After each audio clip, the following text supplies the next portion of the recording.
नमस्कार दोस्तों, आप सभी का स्वागत है हमारे YouTube चैनल लीगल विस्तार पाठशाला पर।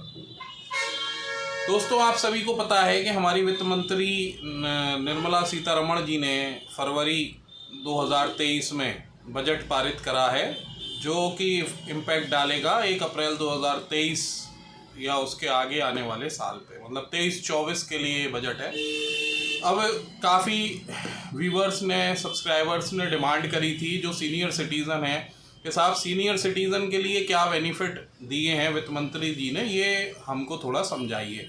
तो मैं आपको पहले तो ये समझाता हूँ कि सीनियर सिटीज़न किसको बोलते हैं। असल में हम इनकम टैक्स की बात करें तो जिस व्यक्ति की उम्र 60 साल या उससे ज़्यादा है उसको हम सीनियर सिटीज़न बोलते हैं।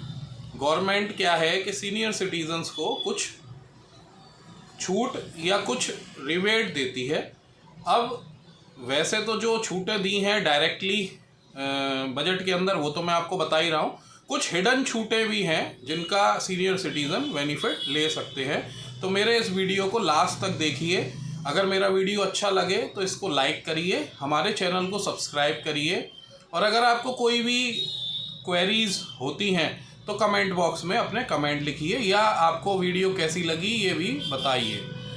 सबसे पहले कुछ सेविंग स्कीम प्लान्स हैं बैंक्स के अंदर, जिनमें अगर सीनियर सिटीज़न पैसे लगाते हैं तो उनको मंथली इंटरेस्ट दिया जाता है, जिससे कि वो अपना जीवन यापन आसानी से कर सकें।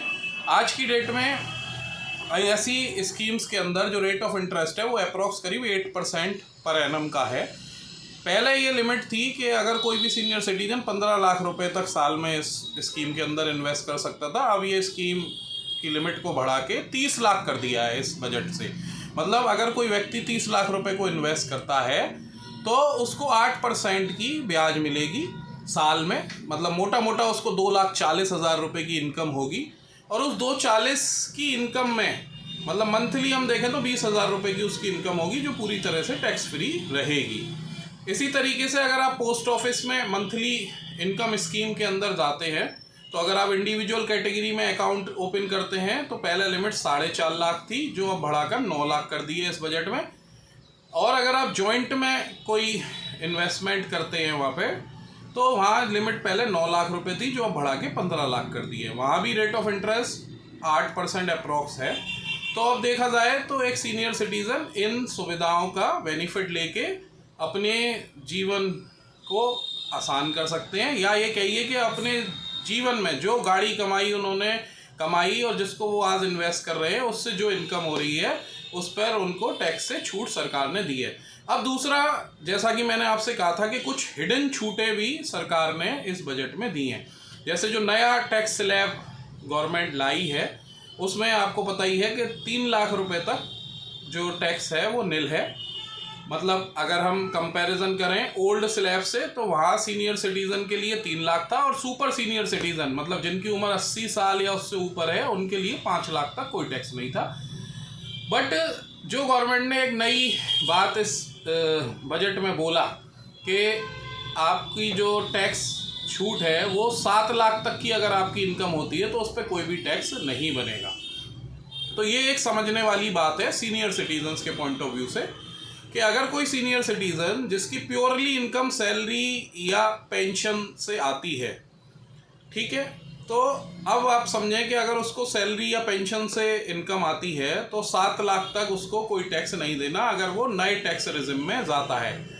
आप समझते ही हैं कि सीनियर सिटीज़न एक उम्र का वो पड़ाव होता है जहाँ उसके लिए इन्वेस्टमेंट करना फीजेबल नहीं होता या प्रैक्टिकली पॉसिबल नहीं होता। जैसे अगर हम बात करें कि ओल्ड स्लैब में मेडिकल इंश्योरेंस की छूट मिलती थी, मेडिक्लेम इतना महंगा हो जाता है सीनियर सिटीजन्स के लिए कि वो अफोर्ड नहीं कर पाते।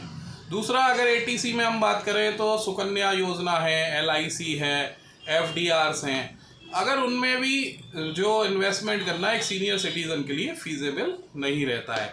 तो अब वो चूँकि वो इन्वेस्टमेंट कर ही नहीं रहा, तो फिर तो वो ओल्ड में क्यों जाए, वो नए में जाए, क्योंकि नए में उसको 7 लाख तक की छूट है। इसको हम ऐसे समझते हैं कि देखिए, अगर 7 लाख तक तो कोई टैक्स उसे देना ही नहीं है। अगर वो सैलरीड से उसकी इनकम है तो 50,000 रुपये की एक स्टैंडर्ड डिडक्शन का बेनिफिट और है उसको। मतलब टोटल मोटा मोटा देखें तो 7.5 लाख रुपए तक उसको 1 रुपये भी टैक्स नहीं देना है।